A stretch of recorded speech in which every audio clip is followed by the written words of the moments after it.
मुझे कोई परवाह नहीं थी कि आज वो कौन सा नया नाटक करने वाली है। मैंने मुड़कर आखिरी बॉक्स उठाया और उसे डस्टबिन में डाल दिया।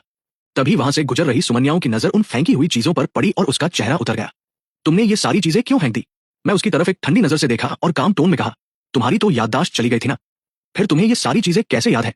सुमन्याओं को तुरंत रियलाइज हुआ कि उसके मुंह से सच निकल गया है।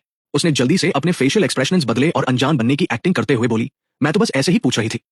मुझे भला पुरानी बातें कैसे याद हो सकती हैं? अब तो मैं सिर्फ लुसिनियन को पसंद करती हूँ। आखिरकार जब नंज में मेरा कार एक्सीडेंट हुआ था तो सिर्फ उसी ने मेरी देखभाल की थी।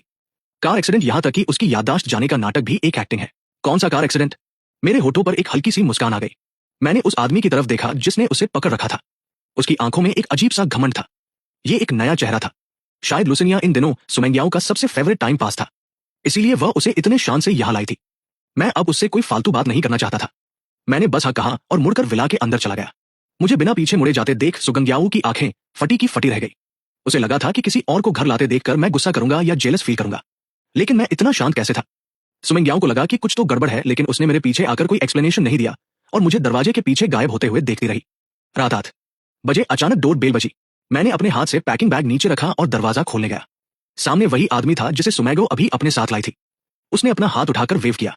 हालांकि उसके चेहरे पर एक स्माइल थी, लेकिन उसकी आंखों में कोई खुशी नहीं थी। हेलो, मेरा नाम लुसिनियान है। मैं कुछ दिनों के लिए अपनी गर्लफ्रेंड के घर पर रुकने वाला हूँ। क्योंकि अब हम पड़ोसी हैं, तो क्या हम अपना कॉन्टैक्ट नंबर एक्सचेंज कर सकते हैं? कोई जरूरत नहीं है।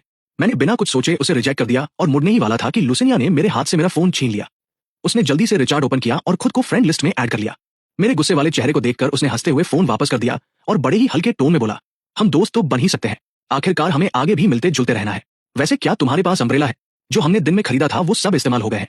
क्या तुम मुझे कुछ छाते उधार दे सकते हो? मेरा चेहरा थोड़ा पीला पड़ गया और फोन वापस लेते वक्त मेरे हाथ हल्के से कांप उठे। नहीं है मेरे